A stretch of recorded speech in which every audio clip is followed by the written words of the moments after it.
जय श्रीराम भावानं आली कॉलेजला 4 दिवसात आज पहिलं लेक्चर व्हायला लागले.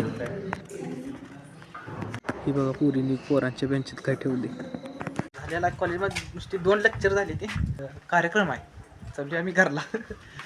आली पेट्रोल पंपावर गाडीत पेट्रोल टाकून घेतो.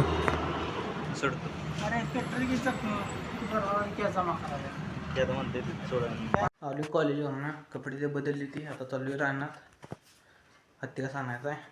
दररोज आणतो एक दिवसाचे. आधी रानात हत्ती घासते घेऊन कुट्टा ते करून झालेला आहे. टिक्की ते भरली ते 2 राहिले ते गोट्यात नेऊन ठेवतो. टिक्की ते आणून ठेवलेली गोट्यात. आता जातो घरी डायरेक्ट. आता 5:30 वाजता येतो माघारी. मसराड वैरण पांती करायला. वैरण पांती करून झालेला आहे. आता जातो घरी. आलोय दूध घालायला. दूध ते घालून व्हिडिओ आवडला असेल तर एक लाईक आणि एक सबस्क्राईब. Thank you for watching.